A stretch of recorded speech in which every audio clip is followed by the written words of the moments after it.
சாதாரண விஷயம். நம்ம மூச்சு விடுறோம்ல, நம்ம மூச்சு விடும்போது ஆக்சிஜனை எடுத்துக்கிறோமா, அந்த ஆக்சிஜனை உடம்புக்குள்ள உள்ள எல்லா உறுப்புகளையும் கொண்டு போய் சேர்க்கணும் இல்லையா.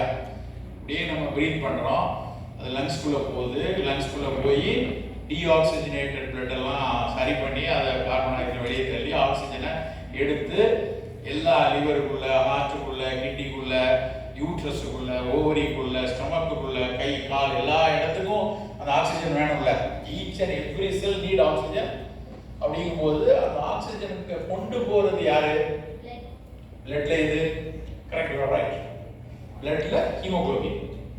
அப்ப அந்த ஹீமோகுளோபின் ஆப்டிமலா இருந்தாதான் எல்லா இடத்துக்கும் செல்லுக்குள்ள போகும். அப்போ நீங்க 40% பீப்புளுக்கு வந்து குறைவா இருக்குன்னா அந்த 40% பீப்புளுக்கு 1%ஓ 0.5% அந்த ஆக்சிஜன் குறைவா தான் போகும். அந்த ஆக்சிஜன் குறைவா போகும்போது நம்ம உடம்பு அதுக்கு வந்து it will crave for oxygen. எனர்ஜிக்கு எப்படி நம்ம வயிறு கிரேவிங்கா இருக்கோ அது மாதிரி செல்கள் எல்லாம் அந்த ஆக்சிஜனுக்கு ஒரு கிரேவிங் இருக்கும்.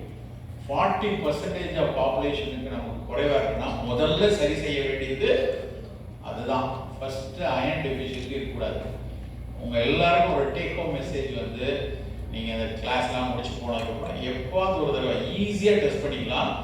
What is my haemoglobin level? உங்களுக்கு எல்லாருக்கும் பிளட் குரூப் தெரியும்ல, உங்க ஸ்கூல்லேயே பார்த்துருப்பாங்க. நான் ஓ பாசிட்டிவ், நான் பி நெகட்டிவ், நான் ஏ பாசிட்டிவ், ஏபி எல்லாருக்கும் தெரியும்.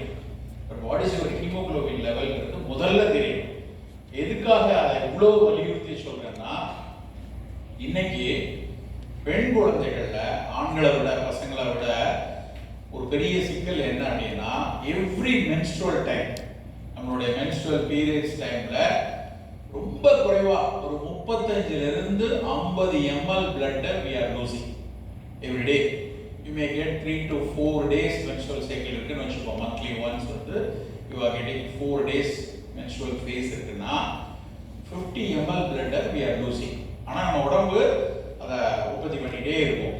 பட் ஒருவேளை நீங்க அயன் டெஃபிஷியன்சி இருக்கு, உங்களோட அயன் வந்து கம்மியா இருந்தது அப்படின்னா மென்ஸ்ட்ரல் டைம்ல நம்ம பிளட்டும் குறையும் போது அந்த 4 நாள் இன்னும் ரொம்ப வீக்கா, டயர்டா, சோர்வா போறதுக்கான வாய்ப்பு நிறைய. பசங்களுக்கு இல்லாத அந்த பிரச்சனை நமக்கு இருக்குங்கிறப்ப அவங்கள விட கூடுதலா இரும்பு சத்தை தேடி சாப்பிட வேண்டிய கட்டாயம் இருக்கு. இது ஃபர்ஸ்ட் மெசேஜ் என்னன்னா, நம்ம சாப்பிடக்கூடிய ஒரு ஃபுட்லையும் ஒவ்வொரு நாள் உணவுலையும் எனக்கு சஃபிஷியண்டா அயன் இருக்கா? உங்க தேய்க்கிற கோல்கேட் பேஸ்ட்ல உப்பு இருக்கா அப்படின்னு அட்வர்டைஸ்மெண்ட் போடுறாங்க. தேய்க்கிற பேஸ்ட்ல உப்பு இருக்கான்னு அது ரெண்டாவது இருக்கட்டும். உங்க சாப்பாட்டுல இரும்பு இருக்கா அப்படின்னு நீங்க கேட்கணும். அயன் இருந்தா தான் அதோட ஃபர்ஸ்ட் சால்வ் பண்ணணும். சரி, அயன் இருக்கு, அயன் எடுத்த உடனே ஆள் அப்சார்ப் ஆயிருமா? சயின்ஸ் படிக்கிற பிள்ளைங்க நிறைய இருப்பீங்க. அயன் அப்சார்ப்ஷனுக்கு என்ன வேணும்? ஒரு இரும்பு சத்து உடம்புக்குள்ள ஃபுல்லா அப்சார்ப் ஆகணும்னா எந்த விட்டமின் வேணும்? பி. பில என்னது? B12. இன்னொன்னு சி. விட்டமின் சியும் வேணும், B12 வேணும். சியும் B12 இருந்தா போதுமா? இன்னொரு விட்டமின் என்னது? Folic acid. Folic acid, B12, vitamin C. இந்த 3 இருந்தாதான் அயன் அப்சார்ப் ஆகும். இந்த 3 எதுல இருக்கு? யாராவது சொல்லுங்க. ஃபோலிக் ஆசிட் எதுல இருக்கு? ஃபோலிக் ஆசிட் புத்தகத்துல இருக்கு சார், பாடத்துல இருக்கு சார், படிக்கிறோம் சார். எதுல இருக்கு? எங்க கொஞ்சோண்டு. அதை விட ரொம்ப சாதாரணமா உள்ளது கீரையில இருக்கு. கீரைகள் கிரீன்ஸ் எல்லா கீரையும் நீங்க பொன்னாங்கண்ணி கீரை, அகத்திக்கீரை, அரைக்கீரை, சிறுகீரை, முருங்கைக்கீரை. ஸோ உங்க அம்மா கீரை வச்சாங்கன்னா எனக்கு வேணாம் அப்படின்னு எடுத்து வச்சாதீங்க. தேடி சாப்பிடணும், கீரை நிறைய எடுக்கணும். அடுத்து ரெண்டாவது விட்டமின் சி எதுல இருக்கு? யார் சொன்னது? கேரட்டுங்க. விட்டமின் சி வந்து எதுல இருக்கு? லெமன். யார் சொன்னா? குட். சி வந்து சிட்ரிக் ஆசிட் இருக்கிற எல்லாத்துலயுமே, நாட் ஒன்லி லெமன், ஆரஞ்சு, எல்லா புளிப்பு இருக்கிற பழம், ஈவன் ஆப்பிள்ல கூட லிட்டில் புளிப்பு இருக்கு இல்லையா, அதுலயும் இருக்கு. But very rich vitamin C எதுல இருக்கு தெரியுமா? அதையும் தாண்டி நெல்லிக்காய், பெரிய நெல்லிக்காய் இருக்குல்ல, பெரிய ரொம்ப புளிப்பா இருக்கும். ஆனா எவ்வளவு சூப்பர் தெரியுமா அது? நெல்லிக்காய் நல்லா எடுத்தாதான் அயன் நல்லா அப்சார்ப் ஆகும். நெல்லிக்காய் எங்க படிச்சீங்க? தமிழ் பாடத்துல எங்கேயாவது படிச்சிருக்கணுமே. நெல்லிக்காய்க்கு ஒரு அம்மாவுக்கு ரொம்ப தொடர்பு உண்டு. ஔவையார் நேர்ல பார்த்திருக்கேன். ஔவையார் பத்தி படி, நெல்லிக்காய் தெரியும். எப்படி தெரியும் ஔவையாருக்கு நெல்லிக்காய்க்கு என்ன சம்பந்தம்?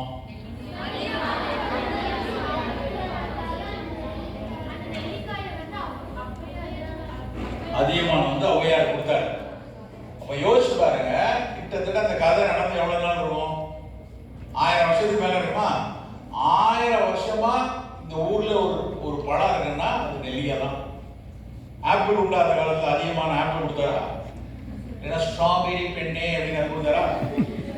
அவர் கொடுத்தது நெல்லிக்காய். ஏன் நெல்லிக்காய் கொடுத்தாரு? அவருக்கு கிடைச்ச நெல்லிக்காய். இந்த நெல்லிக்காய் வந்து உடம்ப மிக ஆரோக்கியமா வச்சுக்கும். மிகவும் மரணத்தை கூட தள்ளி போடக்கூடியது, எதிர்பார்த்தல கூட்டக்கூடியது.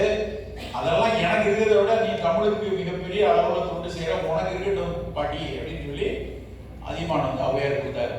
அது அன்னைக்கு சொன்னது கதை இல்லை. இன்னைக்கு வரைக்கும் மாடர்ன் சயின்ஸ் என்ன சொல்லுது அப்படின்னா, இஃப் யூ டேக் ரெகுலரா நெல்லிக்காய் எடுத்தோம்னா ஆப்டிமல் லெவல் விட்டமின் சி நமக்கு கிடைக்கும். அப்புறம் அயன் அப்சார்ப்ஷன் கிடைக்கும். அயன் அப்சார்ப்ஷன் இருந்தா அந்த அனிமியா பிரச்சனை வராது. சோ நான் என்ன சொல்றேன்னா, தேடி தேடி நீங்க வாங்கி சாப்பிட வேண்டிய ஒரு பழம் வந்து நெல்லிக்காய். ரொம்ப புளிப்பா இருக்கணும் வேணான்றாங்க. சரியா? புளிக்கட்டும். புளிப்பு நமக்கு வேண்டிய டேஸ்ட் தானே. ஸ்வீட் நிறைய பிடிக்குது நமக்கு. டிவியில போடலாம், ஸ்வீட் எடு கொண்டாடு. ஆக்சுவலா என்ன பண்ணணும்? ஸ்வீட் எடு திண்டாடு. ஏன்னா நீங்க இருக்கிற அத்தனை வியாதிக்கும் காரணம் ஸ்வீட் தான். உங்க வீட்டுல நான் ஒரே ஒரு கேள்வி கேட்கிறேன். உங்க வீட்டுல நான் ஒரு 4 பேர் சொல்லுவேன், 5 பேர் சொல்லுவேன். அந்த 5 பேர்ல உங்க வீட்டுல அப்பா, அம்மா, பாட்டி, தாத்தா, மாமா, சித்தி, அத்தை, இந்த 5 பேர்ல உங்களுக்கு தெரிஞ்சு நல்லா யோசிங்க. அம்மா, அப்பா, பாட்டி, தாத்தா இல்ல அத்தை, சித்தி, இவங்கல யாருக்கு டயபெட்டிக் இருக்கு உங்களுக்கு தெரிஞ்சு? சுகர் பேஷண்ட் யாரு? கையெழுத்துங்க. சுகர் பேஷண்ட் உங்களுக்கு தெரிஞ்சு சுகர் பேஷண்ட் இருக்காங்கல்ல? இது முக்கியமான போட்டோ. என்ன தெரியுமா? 100 பேருமே கை தூக்குறீங்க. கிட்டத்தட்ட 90 பேருக்கு மேல கை தூக்குறீங்க. என்ன அர்த்தம்? கை கொடுங்க. என்ன அர்த்தம்? நம்ம ஃபேமிலியில டயபெட்டிக் இருக்கு. அப்போ நமக்கு டயபெட்டிக் வர்றதுக்கு 50% சான்ஸ் இருக்கு. உங்கள 50 பேர், உங்களுக்கு 30 வயசு ஆகும்போது, 25 வயசு மேல வரும்போது டயபெட்டிக் ஆகலாம். அப்ப எவ்வளவு ஜாக்கிரதையா இருக்கணும். எங்க அப்பாவுக்கு தினம் இன்சுலின் போட்டுட்டு இருக்காரு, எங்க தாத்தா தினம் காலையில் மாத்திரை போட்டு தான் சாப்பிடுறாரு, எங்க அம்மாவுக்கு சுகர் டேப்லெட் போட வேண்டியிருக்கு அப்படின்னு உங்களுக்கு நீங்களும் உங்களை பேர் பார்த்துக்கலாம். அப்ப நமக்கு அது வரக்கூடாது அப்படின்னா, அதெல்லாம் எனக்கு 35 வயசுக்கு அப்புறம் நான் பார்த்துக்கிறேன், இப்பெல்லாம் நாங்கள் வந்து ஜாலியாக ஸ்வீட் எடுத்து கொண்டாடுன்னு இருக்கோம்னா 35 வயசுல வராமல் இருக்குமா? 25 வயசுல வந்துடும். அப்போ நம்ம இன்னையில இருந்தே கவனமா ஸ்வீட் மேல கொஞ்சம் அப்படி எட்டி நின்று பார்க்குற மனநிலை இருக்கணும் நம்ம கிட்ட. ஸ்வீட்டை எடுக்க வேணாம் நான் சொல்றேன். கிட்டே என்னைக்கோ ஒரு நாள் வந்து ஜாலியாக ஒரு பர்த்டே இல்லை எல்லாரும் சேர்ந்து ஒரு ஃப்ரெண்ட்ஸ் எல்லாம் சேர்ந்து சாப்பிட்றீங்க, அன்னைக்கு ஒரு நாள் என்னைக்கு ஒரு நாள் இனிப்பு எடுத்துக்கலாம். பொழுதன்னைக்கு நான் தினம் சாப்பிட்டோன்னே ஒரு டைரி மில்க் சாப்பிடுவேன், பொழுதன்னைக்கு நான் வந்து ஒரு இனிப்பு மிட்டாய் சாப்பிடுவேன், எப்போ பார்த்தாலும் எனக்கு இனிப்பு பிடிக்கும், வீட்டில் ஃப்ரிட்ஜுக்குள்ளே இருந்தால் நைஸாக போய் என்ன வாய்க்குள்ள போட்டு நனைந்து போகிறது, அந்த மாதிரி இருந்தால் இனிமேல் வேண்டாம். ஏன்னா இன்னைக்கு இருக்கக்கூடிய மிகப்பெரிய சிக்கல் வந்து டயபெட்டிஸ் தான். தமிழ்நாட்டில் வந்து கிட்டத்தட்ட ஒரு 7-8 கோடி மக்கள் இருக்காங்க. அதுல 1 கோடி பேர் டயபெட்டிக் இருக்காங்க. அப்ப அந்த 1 கோடி பேர் டயபெட்டிக் இருக்காங்கன்னா யோசிச்சு பாருங்க எவ்வளவு. 1 கோடி பேர் டயபெட்டிக் இருக்கு. எல்லாரும் கட்டுப்பாடா சுகருக்கு கரெக்டா மாத்திரை போட்டு கரெக்டா சாப்பாடு சாப்பிட்டு அப்படியே இருக்காங்க? இல்ல, 10% தான் அந்த மாதிரி கட்டுப்பாடுல இருக்காங்க. 90% பாப்புலேஷனுக்கு